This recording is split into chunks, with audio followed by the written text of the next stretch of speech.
బరాబర్ బిడ్డ రేవంత్ రెడ్డి దమ్ముందా నీకంతా ఇష్టారీతిలో గొంతు బిసుకుతూ ఈరోజు మళ్ళీ బుడ్డుదాలతో తంతా ఉన్నారు. పోలీసు ముస్లింసా క్రిస్టియన్ల పోలీసులు కూడా తెలుసుకోవాలి. రేవంత్ రెడ్డి దిష్టి బొమ్మలు కాల్చబెట్టాలి. ఈరోజు హిందువులు అంటే అంత చులకనైపోయారు. యాదగిరిగుట్ట మీద ప్రమాణం చేస్తావు, రాజన్న మీద ప్రమాణం చేస్తావు, బరాబర్ అందరం బయటకు వస్తాం. ఈరోజు ఎంత దారుణంగా ఉందో మీరు కూడా చూసారు. ఒక అయ్యప్ప స్వామిని మాల వేసిన వాళ్ళని కూడా చూడకుండా ఇష్టారీతిలో గొంతు బిసుకుతూ ఈరోజు మళ్ళీ బుడ్డుదాలతో తంతా ఉన్నారు. ఇదేనా మేము శాంతియుతంగా వచ్చి ఇక్కడ దిష్టి బొమ్మ దానం చేస్తే నీకు వచ్చిన నష్టమేందని అడుగుతున్నా. ఈరోజు హిందూ సమాజానికి ఆయన క్షమాపణ చెప్పడా? ఈరోజు ఇష్టారీతిగా ఆయన మాట్లాడితే ఉంటే ఈ రోజు మీరు ఆయనకు వత్తాసు పలుకుతారా?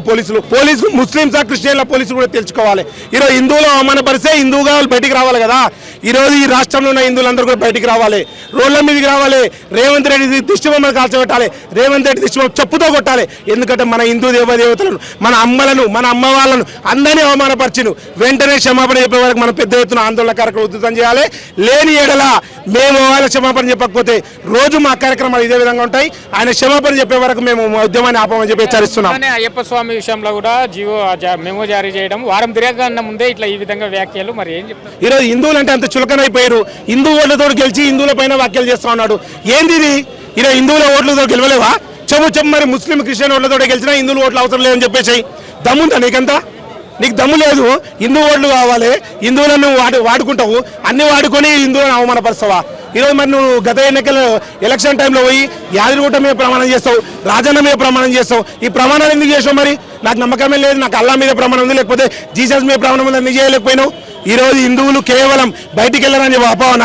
బరాబర్ బిడ్డ రేవంత్ రెడ్డి, బరాబర్ అందరం బయటకు వస్తాం, నీ తడాక ఏందో చూపిస్తాం. కొన్ని రోజుల క్రితమే చెప్పకనే చెప్పిండు కదా, మజ్లిస్ అంటేనే కాంగ్రెస్ పార్టీ, కాంగ్రెస్ అంటేనే మజ్లిస్ అని. ఈరోజు చెప్తున్నావు కదా, హిందువులందరం ఏకమవుతాం. నువ్వు డిసైడ్ అయినావు కదా, నువ్వు ముస్లిం అని డిసైడ్ అయినావు కదా, మేము కూడా డిసైడ్ అవుతాం మరి హిందువులు. మరి ఈరోజు నీకు తడాక ఏందో చూపిస్తాం. గత ముఖ్యమంత్రి కేసీఆర్ పట్టిన గతే హిందూ వాళ్ళు బంధువులంటే ఆయన ఫామ్ హౌస్ పరిమితం చేసాం, నిన్ను ఏడికి పరిమితం చేస్తామో చూసుకో. ఇక ఏం చెప్తారు చివరిగా హిందూ సమాజానికి కావండి, తెలంగాణ ప్రజానికానికి ఏం చెప్తారు? ఒక్కటి కావాల్సిన అవసరం ఈరోజు ముఖ్యంగా హిందువులు అందరూ కూడా బయటికి రావాలి. హిందూ సోదరులు, యువతి యువకులు అందరూ కూడా రోడ్డు మీదకి వచ్చి ముఖ్యమంత్రిని నిలదీయాలి. వెంటనే మన హిందూ సమాజానికి క్షమాపణ చెప్పాలి. ఆ క్షమాపణ చెప్పకపోతే ఈ రోజే కాదు, రోజు కార్యక్రమాలు చేద్దాం. హిందూ సమాజానికి క్షమాపణ చెప్పే వరకు మన పోరాటం ఆగొద్దు.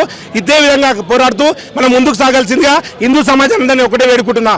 హిందూ సోదరులారా, మీరు సోషల్ మీడియాలో, ఫేస్బుక్లోనో మెసేజ్లు పెట్టడం కాదు, బయటికి రండి, రోడ్డు మీద రండి. ఈరోజు దిష్టిబొమ్మ కాల్చండి, దిష్టిబొమ్మ చెప్పుతో కొట్టండి. ఎందుకంటే మన అమ్మవారిని, మన అమ్మ వాళ్ళను, మన హనుమంతుడిని, మన విఘ్నేశ్వరుని అందరినీ కూడా అవమానపరిచిండు. ఈరోజు ఖచ్చితంగా అందరూ బయటకు వచ్చి హిందూ సమాజానికి క్షమాపణ చెప్పే వరకు మన పోరాటం ఆగొద్దని చెప్పి మేము కోరుతున్నాను.